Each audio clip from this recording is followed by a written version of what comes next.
Hey y'all, welcome back to my channel, Southern Tea. It's your girl Lady J, back bringing you, the usual, my commentary on the latest female rap and urban news. But before I get into my video, I want you to hit that thumbs up, comment, share, and since you're here to get a sip of my commentary, baby, subscribe to that channel.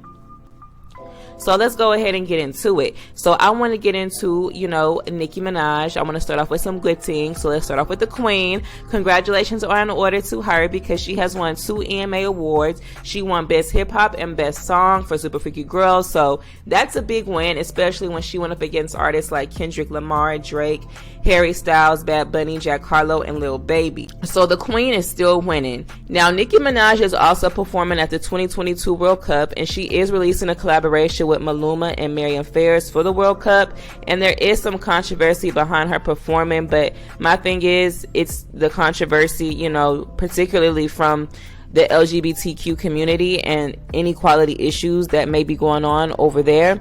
And my thing is, there's inequality issues going on everywhere, including right here in our own country that has yet to be addressed. So if we gonna call one thing out, we might as well call them all out, okay? And if we gonna call one artist out, we might as well call all these artists out. So, I mean, it's just, one of those situations. And like I said, these are international artists, and they say the World Cup is bigger than the Super Bowl. So this is a big deal, and congrats to the queen, So Nicki really been killing shit all year. She been doing it big. She been consistent with dropping fire music. She been doing brand deals, winning awards at these award shows, doing performances and interviews. Like, Nicki is still the top rap girl over a decade into her career, where it's supposedly plenty of rap girlies flourishing, according to Latto, yet they can't crack 30K in sales to save their career.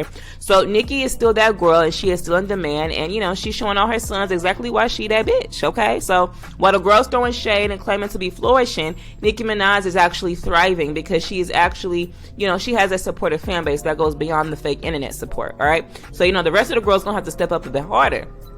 So I will never stop big up in Nicki Minaj for still thriving and breaking records almost 15 years into her career. There's only a finger count of black women who have remained culturally and musically relevant and breaking records over a decade into their career. Beyonce's doing it, Rihanna's doing it, and Nicki is doing it. So I'm proud of Nicki Minaj. She is showing all of her sons that she is still a mother, and she ain't taking her foot off of their necks until she's good and ready. So let me know your thoughts on that below.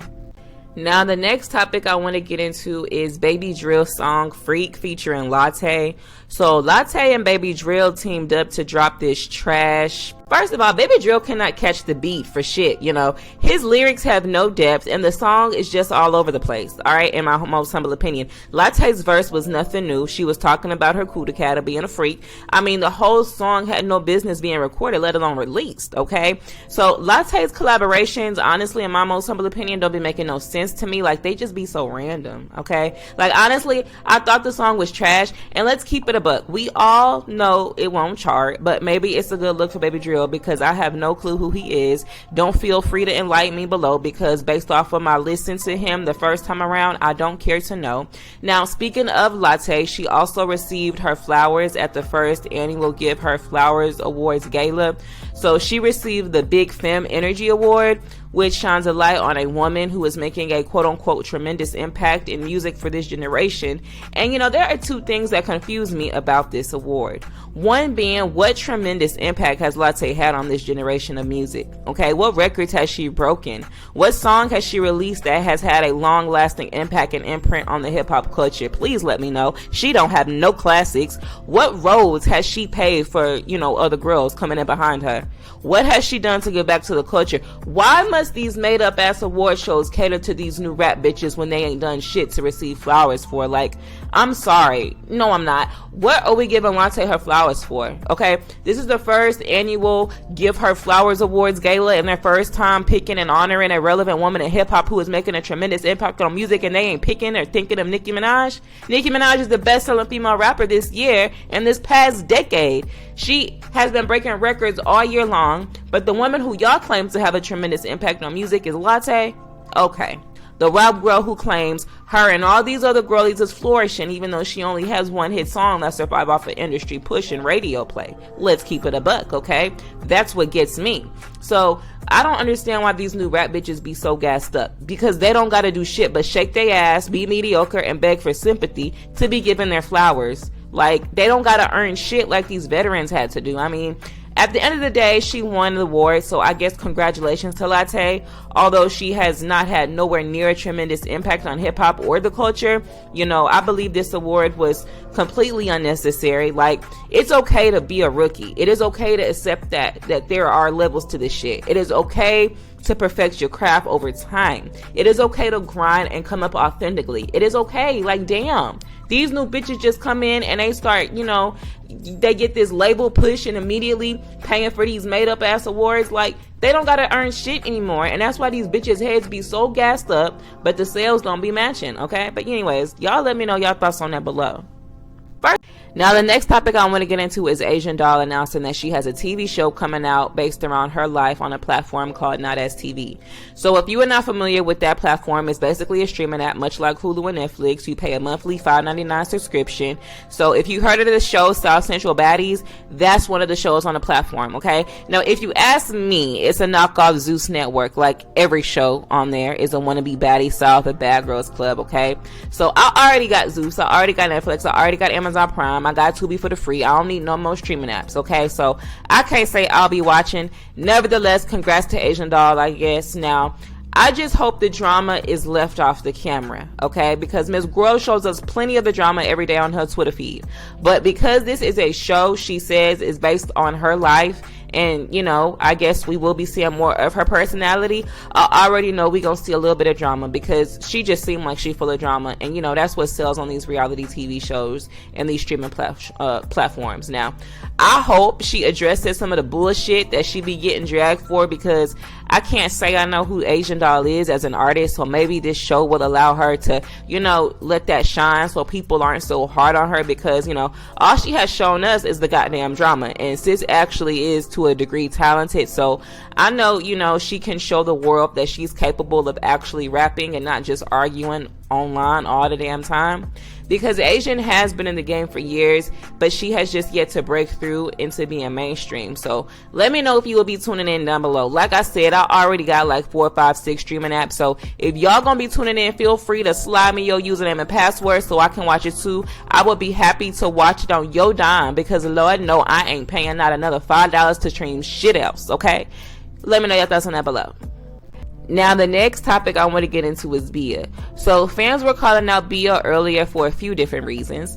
Now, the first reason is due to some of her tweets she posted yesterday. So this is what she has said. Why do people like overcritic so much? I think she meant critique anyways. It don't bother me personally, but it took me years to find my flow. You gotta let the people grow into their sound without being so judgmental. I think rap is in a good place. The girls are making bops, pushing their pen, and having fun. That's all you can do. I think a lot of artists wouldn't have problems if it wasn't for trolls instigating imaginary beats. Rap should be competitive. It should be a sport. Talk your shit, but people be trying to make shit apply to people it don't even be about, and that's lame. Now, when she posted that last tweet about people making shit and rap lyrics apply to people it don't be about, the blogs like the Shade Room and Neighborhood Talk posted that, and a lot of the comments assumed she was talking about Megan, because, you know, last week Megan went off on Drake because people were saying certain lyrics in one of Drake's and 21 Savage songs on their albums was about Megan. And then, you know, we saw Lil Yachty came out and said that it was really about women who lie about getting ass shots, you know, and it wasn't about Megan. Now, personally, I like Bia. But in my most personal, humble opinion, Bia needs to just shut the fuck up in this scenario, okay? And I'm going to tell you why. Because what do you mean the girls is making bops and pushing they pen?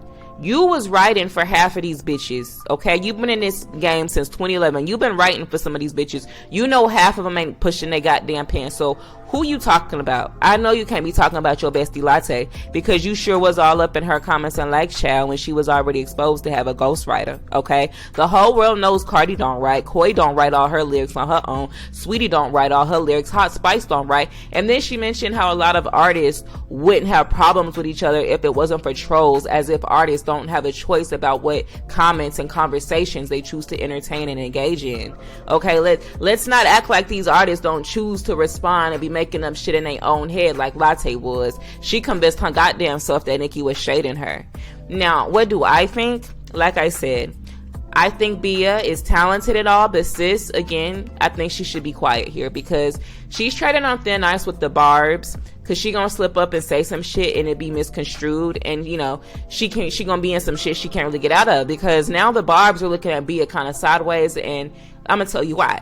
So because, you know, earlier today, this TikTok comment got pulled up that she had liked on her page. So Bia posted a preview to a new song she is considering dropping on TikTok, and fans noticed one of the comments she liked said this: Nicki Minaj, take notes. And, you know, when fans noticed that Bia had liked this, people like, hold on, what? You know, because Bia, you know, is followed by a lot of barbs. Fans were adding Bia and mentioning her and asking her, you know, why she liked it. Now, some fans are holding strong to the possibility of it being a mistake since the comment has magically been removed. And others are saying they are done with Bia because, you know, they feel like she's moving a little funny.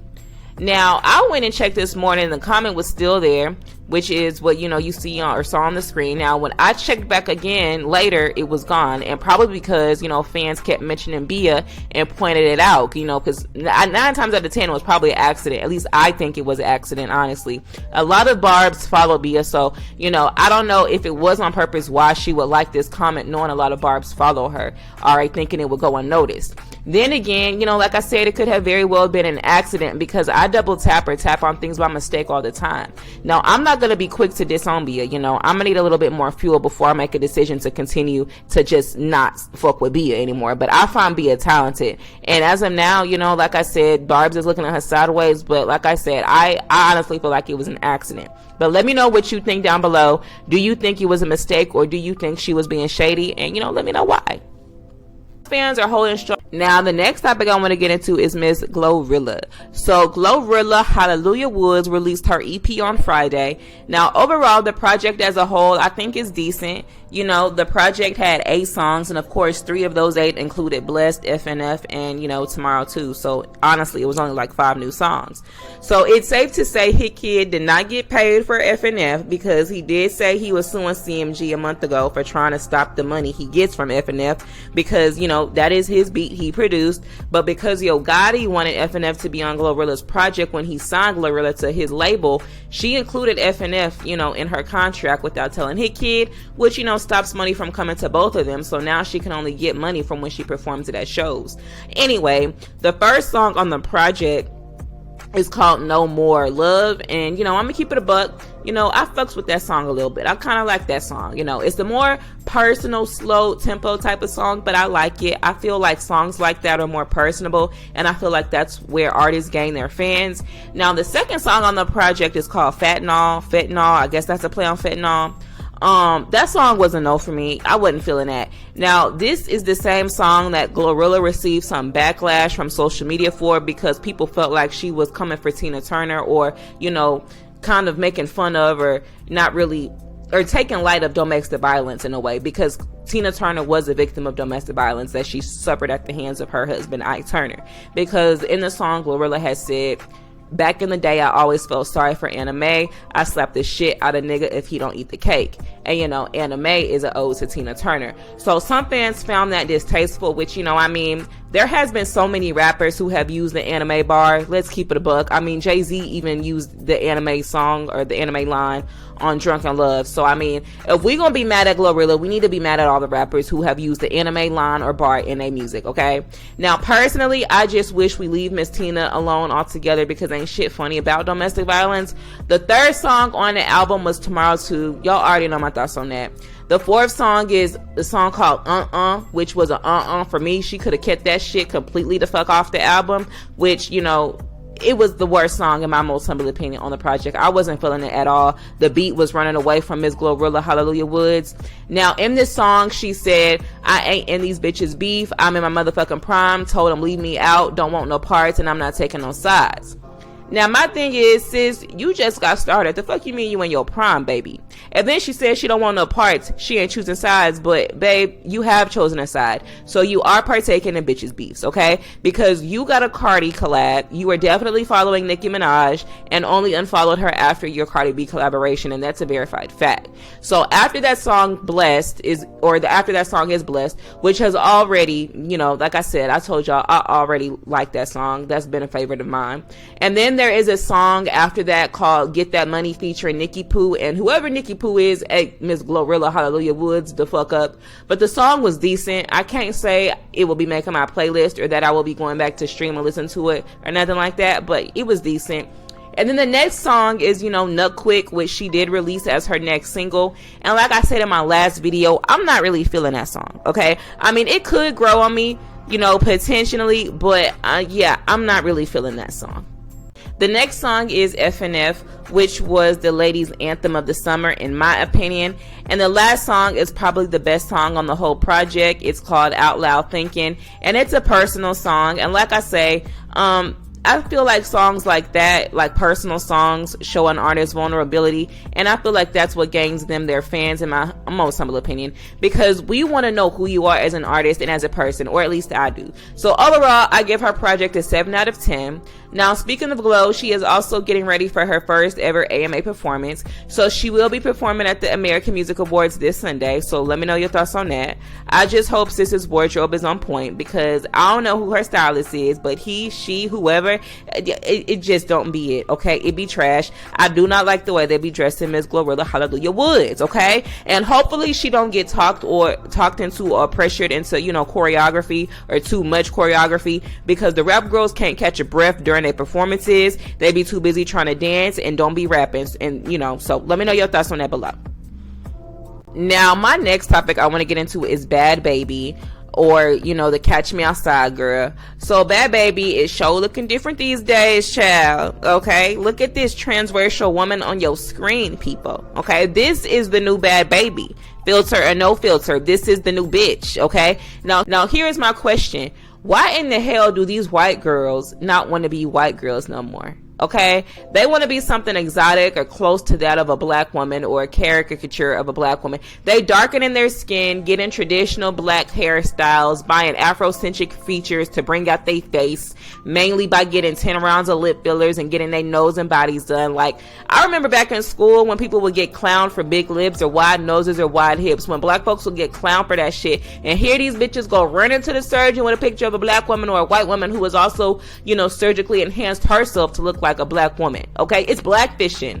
Now, they may not be trying to look like an unambiguous black woman, but they sure as hell trying to have the features of an unambiguous black woman, such as that of a stereotypical body, the nose, the lips, the darkened skin. Like, it's given I want to be a black woman, okay? And if they ain't trying to be a straight up black woman, they trying to appear as a woman who is at least mixed with black, okay? Because how you go so far as to want to have paper clips for lips to go into having lips like Jay-Z, okay? The same lips white girls used to drag black girls for back in the day, okay? I'm so tired of these non-black bitches cosplaying and playing dress up with black culture. They want our look, our music, our slang. All these hoes all of a sudden talk with AAVE now. All of these non-black hoes want bucks, braids, feed-ins, sew-ins, and protective hairstyles, and what they're protecting, I don't know. These non-black girls want to wear bonnets now. They want our rhythm, but not our blues. I don't understand that, okay? I'm over it at this point. You want surgery? Fine. Do what makes you happy, but you can get surgery and still look like a white girl. Look at Christina Aguilera. Look at Megan Fox, Bella Hadid. Look at Lady Gaga and Kendall Jenner, okay? They still look like white girls. So I don't know why a lot of these white girls or non-black women feel the need to go and get surgery and become damn near transracial, child, okay? It's giving I want to be a black woman. It's giving I don't like being a traditional white girl. It's giving I want the niggas to look at me. Like, I miss when white girls look like white girls, okay? I don't like that my culture and my aesthetic is seen as trendy by you, baby, okay? Because one thing about these trends, they come and go, but black women gonna be around forever. I'd be hot to you now and not down the line, because it's forever for me. This is forever for me and women who look like me. So I just find it off-putting. You know, she went from looking like a white girl to looking transracial. I mean, you know, it's her body. She can do what she wants to, but that leaves room for people like me to weigh in and give my 2 cents. But anyways, let me know your thoughts below. So the next topic I want to get into is Megan Thee Stallion. So Megan is suing her label 1501 Certified Entertainment again. This time she's suing them for threatening and retaliatory moves to block her from using her own music at the AMAs on Sunday. And, you know, currently the judge went ahead and granted her temporary restraining order for both parties involved. And they, as of now, are blocked from interfering with her music being used in the award show. Now, this is just sad. Megan got a new lawsuit every other month, child, and she beefing with her own goddamn label. Like, it don't get no sadder than that, okay? Now, I think it's petty if they ain't trying to let this girl use her own music at the award show. Like, you know, she's nominated. She probably want to perform too. It's her music. Go ahead and let her do what she do. By the look of them album numbers, my good sis needs to be promoting that album. So, I think it's fair the judge granted her the order. However, Megan has yet to win for any of her music thus far, I believe, you know, so it's not like it should make a damn difference to Carl anyway. But I do find it unfortunate that Megan constantly is having to go through the legal system when it comes to her own music. At the same time, this is the price she has to pay for not reading her contract, you know, because she will be back in court with Carl in a couple of weeks because they got to go back so the judge can decide if something for the Thotties is an album or not, you know, because I guess, but I'm going to need Megan to get out the courts and get into the studio and respond to Nicki Minaj. I'm still waiting on that because Megan has yet to respond to the queen, okay, when Megan the one who sent the shots first. But let me know your thoughts on that below. So the last topic I'm going to get into is Saweetie. So Saweetie let it be known that she will be responding to all the rumors that have been swirling about her on the internet this past year. She says she will be addressing it in a song that she has coming out. So take a listen to what she said. Ooh. So I do have a song called No Reception, and it's like my icy girl. It's like my pretty bitch freestyle, but it's a freestyle just getting off everything that's been in the media for this past year. Cause it's like, for me, I'm not finna argue with you online, and I'm not finna address no bullshit online. Like, sometimes I be looking at stuff and I be like, y'all can't be serious. Like, I can't be. No, sometimes it's just so outrageous. It's just like, damn, I'm that bitch. It's just like, cause it's just like, y'all can't be making this stuff up. But since y'all want to, I'm finna address it in the music. Yeah. Yeah. Okay. So are there? Now, my thing is this. Okay, I understand addressing it in your music. You know, that's what rappers should do. You know, address the bullshit in your music. So I'm all for that. Okay, kudos to you. However, the only issue with this is the timing, baby. It's just not good timing. Okay, it's just not. Takeoff was just buried on Friday. So, I mean, if you coming out to this Quavo or Offbeat, you can just keep it, sis. In my most humble opinion, I think you should give it at least 3 to 6 months at the minimum. Okay, the wounds are just too fresh. It looks a little bit too tacky. It just shows apathy to me. Like, I'm not saying she shouldn't address it because it's only fair and right for her to, because, you know, she is the only one in this whole equation who has remained silent, and honestly, the only one I really want to hear from. So for sure, you know, address it. I just don't think it needs to be right now or this year, to be honest. You know, she might as well just wait till next year because, you know, she will definitely get dragged by the internet if she's dissing Offbeat or Quavo. Okay, now Lil Baby, you know, that's fine. Call that nigga out. That's fine because he played in your face, embarrassed you, and wasn't trying to claim you. Okay, but we all know he's spent that money on that ass. Now Offset or Quavo, just leave them alone for now. Okay, 3 to 6 months at the minimum, sis. Save them for next year. Let them grieve right now. Let them come out of bereavement. But, you know, y'all let me know y'all thoughts on that below. So remember, this is my commentary and my opinion. You can let me know yours below. I look forward to reading them. Don't forget to give this video that thumbs up. Child, hit that subscribe button, especially if you stay to the end. Lounge with me on Instagram and Twitter at Southern T. I will see y'all in my next video.